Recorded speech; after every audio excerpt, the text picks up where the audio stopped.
What is home? Throughout the years, I asked myself this question many times. Lately, this question brought me to think about the people that had to leave home to escape war and its atrocities. Refugees, displaced. We heard about them in the news, we've seen their pictures on the front pages. But who are those people, really? I decided to go find out, and a few weeks ago I left for Iraq.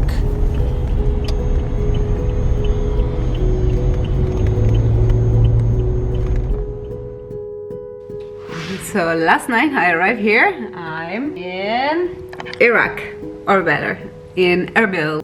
Erbil is located in Iraqi Kurdistan, an autonomous region in the north of Iraq left quite untouched by the conflicts that have marked the country over the past decade. The Kurds have their own government, their own flag, their own language, and their own clothes.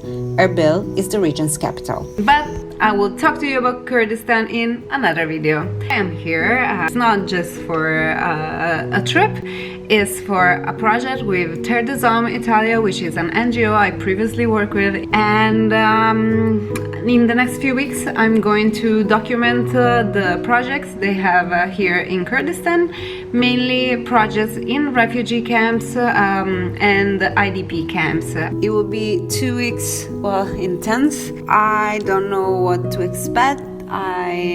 I don't know what I'll find in front of me, but I can't wait to find out. And as usual, I will bring you with me. I hit the road right away towards the first camp. Looking out of the car window, this place I had only imagined till now starts to take shape. Over the last 40 years, Iraq has been wrecked by the war with Iran, Saddam's reign of terror, the American invasion, the internal conflicts between Shias and Sunnis, and lastly, by the fight against ISIS that started in 2014. A fight that created 6 million of internally displaced people. 1.2 million of them are still living in the camps today because they can't go back home. TDH is in Kurdistan since 2003 and assists the victims of the conflicts and crises that affected the country with a particular focus on children and teenagers.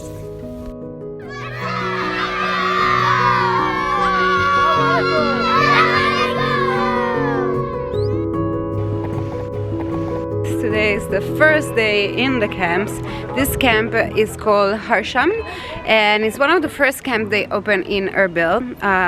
Only internally displaced people live here, so there are people from Iraq, from the south of Iraq, that escape ISIS mainly and the war, and they came here. And today we're gonna talk to a few kids that live in this camp, and I'm gonna listen to their stories. Wanna say hi?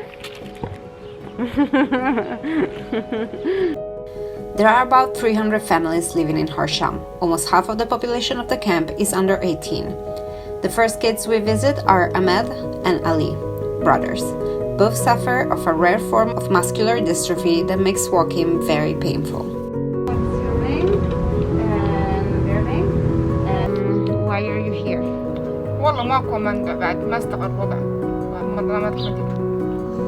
They've been living in the camp for 6 years. Taking care of the kids' health here is more difficult than it was at home. Just 1 year ago, Ahmed couldn't walk, but thanks to TDH Help, that has a small physiotherapy center inside the camp where kids can get support and assistance, today he walks on his own legs again.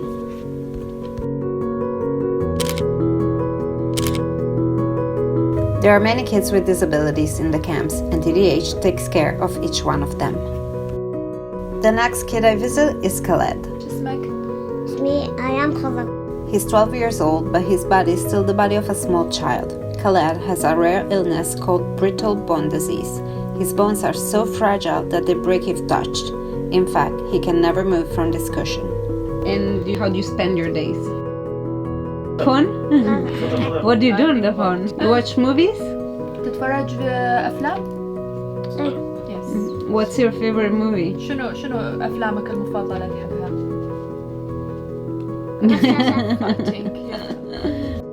When their village near Mosul has been attacked by ISIS, the whole family had to escape by foot, with Khaled inside an infant carrier.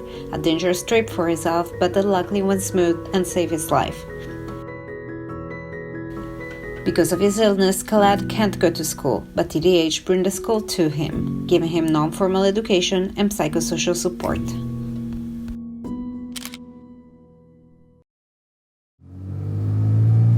To better understand what non-formal education is, we moved to the Baga camp. Here, like in many other camps, TDH has one of its child-friendly spaces, where kids and teenagers can follow different classes, Arabic, English, math, and they can also enjoy a bit of fun to break the camp's routine with recreational activities and art workshop under the eye of educators, social workers, and teachers. For many of them, having access to education is not so obvious. The reasons are many, from the language barrier to financial difficulties to the many bureaucratic limitations. Many of the kids, in fact, can't even register at school. Harsham explains us why. My name is Harsham. I'm an educator at TDH Italy. I teach non-formal education. It's basically like a course for students who need improvement and who need more education. And you also do that for kids that can't go to school? Yes, of course, that's the most important part of our job, because we have kids that can't go to school because due to our system, they can't register at schools. There are two reasons for that. One being the lack of documents, because they're IDPs, they fled from their home and they left the documents behind or got lost, or for any reason it's not in their hand, it's not in their possession. And there's another reason, which is the age limit that we have in our system. We have a certain age limit for each grade. For example, for grade 2, the proper age is 7 years old, and they still accept 8 and 9, but 10 and above, it's unacceptable and they can't register in the school. So we receive those students and we teach them the basic lessons, the basic subjects that they need. It will be better for them to have a non-formal education than nothing at all. Kids that can't go to the center are followed directly at home.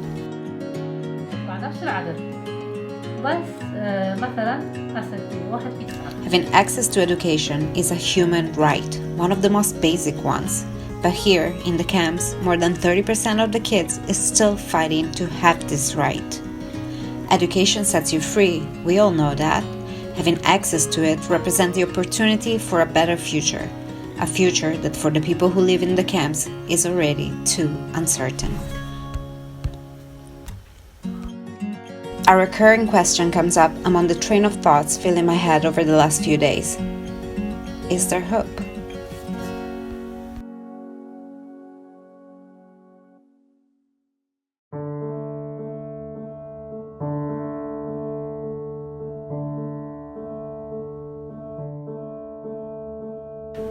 After a week in Kurdistan, I see the first physical signs of war. This is what's left of Hassan Sham, a village an hour away from Mosul destroyed in 2014 during the clashes with ISIS. The residents, those who survived at least, had to escape elsewhere. In 2017, during one of the most intense phases of the emergency, UNHCR opened the camp of Hassan Sham, less than 1 kilometer away from the ruins of the anonymous village that is now a ghost town. 300 of the families that once called this place home have come back, but now, instead of living among four walls, they live inside white tents with the unmistakable blue sign.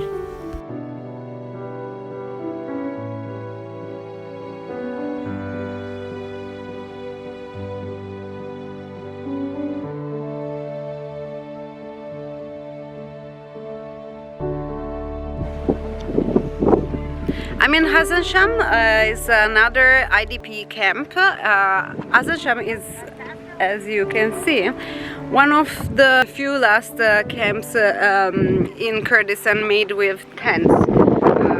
As usual, I have some audience here.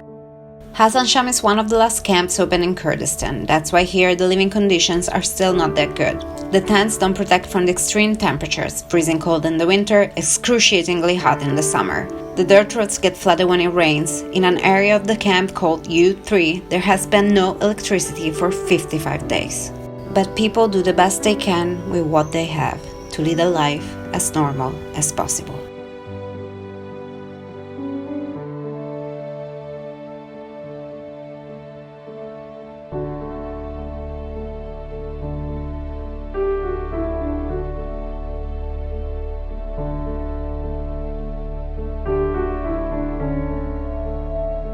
There are people who wear the signs of war on their body, let me introduce you to Alam.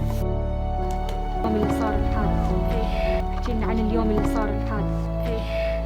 كنت اني برا بالموصل، كنت واقفه برا اني والدتي ودنيا المغرب، وقع علي الهاون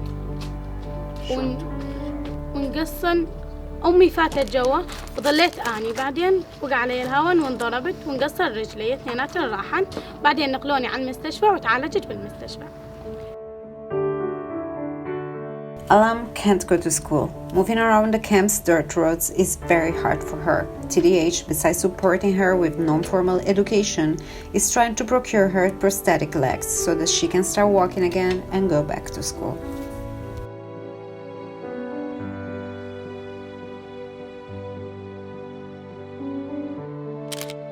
I've heard many stories like hers, lives scarred forever. But the signs of war aren't always physical. More often than not, they are invisible. Jamila is 17. She was 10 when ISIS arrived to her village and forbid her to go to school. After the brother has been hit by a sniper and the father tortured, she escaped first in Jeddah's camp, then in Hassan Sham. Jamila just wants to go to school. She wants it more than anything, but she can't because of the age limit. And because of this, she suffers of a deep depression that brought her to try commit suicide more than one time.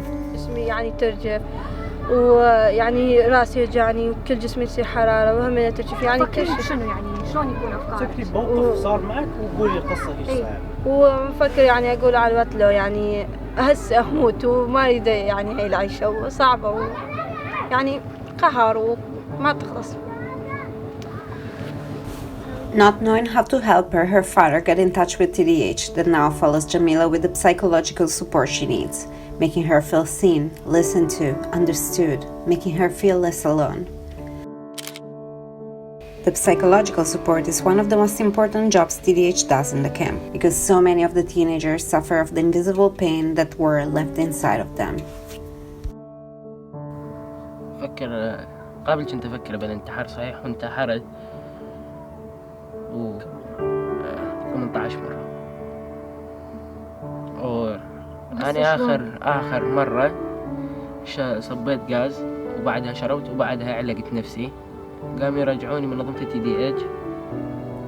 Abdurrahman is 17. He's a poet. Until a few years ago, he lived in Mosul in a nice house. He was finishing high school and then he wanted to go to college and study literature. But after his father got killed by ISIS to save their life, he found himself living in the camps and having to take care of his 6 youngest brothers and sisters. Without documents, without a diploma, Abdurrahman is stuck in a bureaucratic loop that is stealing his future. And the weight of the memories and responsibilities crush him every day as soon as he opens his eyes. ما عشت يعني ما عشت مثل الأطفال اللي كانت عايشة. هو الجيل اللي شفت هو أنا من وعيت على الدنيا 2014 طب داعش صارت قتل قاموا يجون يقتلونه. أي شفت منطقة اليرموك يمسك المعاش الجديدة اللي فتحوها كان يوميا يقتلون قاعد. Abdurrahman finds relief only in poetry. He doesn't believe in a better future anymore, but TDH follows him each day, giving him the psychological support he needs so that he doesn't have to face his monsters alone. This is not a story of hope. This is the story of kids in Iraq as in Syria that belongs to what's now called the lost generation, a generation that unfairly found itself to face the biggest humanitarian tragedy of our decade.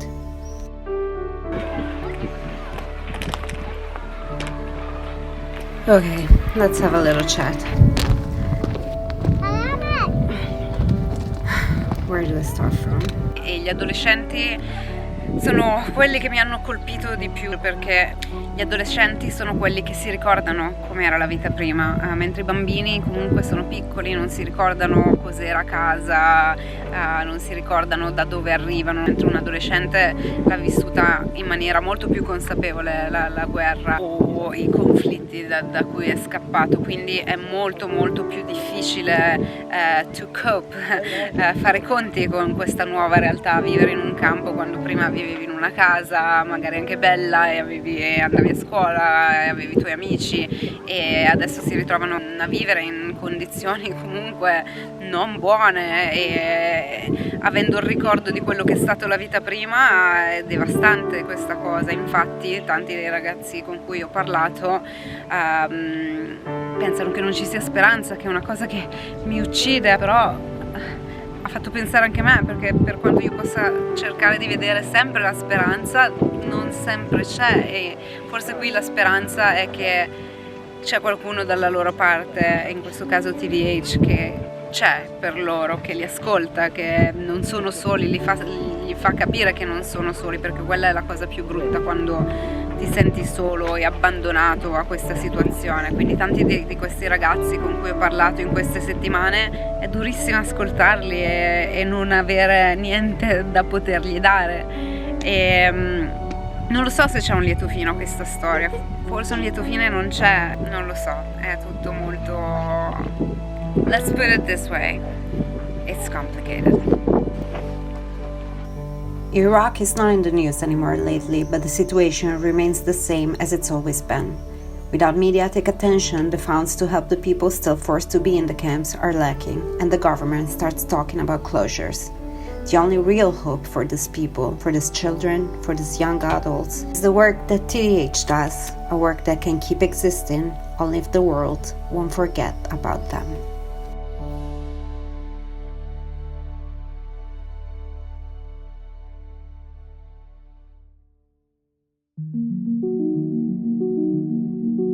What is war? Among the many questions I ask myself throughout this trip, this is maybe the most important. 10 years ago, war broke out in Syria, a bloody and wearisome war that took almost 500,000 lives and forced millions of people to flee. A war that still doesn't see an end.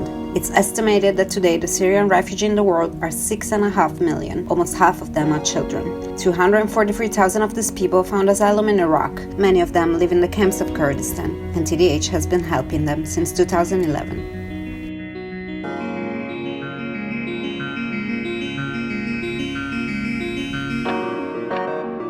The last stop of this trip is Kushtapa camp. Here, I met some Syrian refugees. I listened to their stories painfully similar to each other. All of them have seen things difficult to forget. All of them lost someone they loved. Too often in the public imagination, refugees are mere newspaper headlines, data, statistics. But refugees and IDPs are not statistics. They're people. People that lost everything. People that had no choice. They don't leave their homes looking for a better life. They do it to stay alive. We do not know war. We don't know what sound makes a bomb exploded next to you, or what's the smell of burned human flesh. We don't know the taste of blood or the sight of a person killed by a mortar. Many of the DH workers, Iraqis and Syrians instead, know war very well. My name is Nasreen. I'm from Syria. Tell me about the war. It was a hard time to pass. I saw killed flesh in the street. 2 times I was almost to die because of murders. 1 in my apartment, 2 when I was going to work. I saw like a shuffle, a big shuffle, collecting the died people from streets. In front of us, the car exploded there. You are walking, you don't know when you will die, and even if you was hit by a mortar, nobody has the dare to come and help you, because we don't know if the next mortar will be on you. You start to lose friends. I lost two of my friends. I spent a long time to forget the picture or the view I saw. If I can, maybe I can remove this period from my life, just to forget everything that I saw. How much those people are bad from inside to do something like this, or how much they are sick. Who are the good guys? There is no good guys in any war. All the armed groups are guilty of violation of human rights. I can't hurt a cat in street. How they can kill people like this? We are raising on culture of hate other and hate the different one. So it's a very hard thing. War is the biggest shame of humanity. It destroys lives, it devastates communities, it separates families. Families like Adil's. They left Syria when the bombing started. The oldest brother managed to get asylum in Germany. The parents joined him last year, and today Adil, who's only 20 years old, has to take care of her younger brother and sister alone while still studying. TDH is helping them to join their parents in Germany. If you could make just one wish, what would you ask for? أمنيتي إنه كلياتنا إنه ما في واحد مسافر وواحد مو جاي. أتمنى السلام للجميع. أتمنى أرجع البلد. الدراسة. يعني أتمنى إني أرجع على الموصل ونعيش حياتنا بالموصل. والله أمنيتي يعني بس المهم أخلص الدراسة ما عندي غير شيء. والله بدي أتعالج وأقوم أمشي. ولو يرجع الميت كان تمنيته بس ما يبدأ.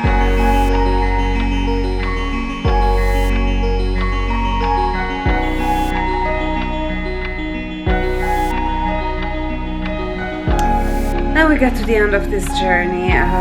My bags are ready. I'm about to go to the airport, and tomorrow morning I'll be in Italy and I'll open my apartment door and I'll be home. I go home, they're staying here.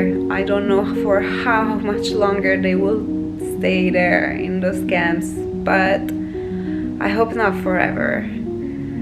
Thank you for coming with me on this journey, and I will see you in the next video. Bye. In each one of my trips, on the way to the airport, I try to start putting together the pieces of the puzzle of what I lived, seen, and felt. I look back at all the people I met here, people that the world can't forget about. They lost their past, their present is hanging, their future uncertain.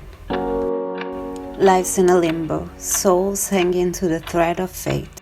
A fate that till now has been cruel, merciless, unfair. A fate that I hope one day not too far away will bring them home, wherever that will be. Inshallah.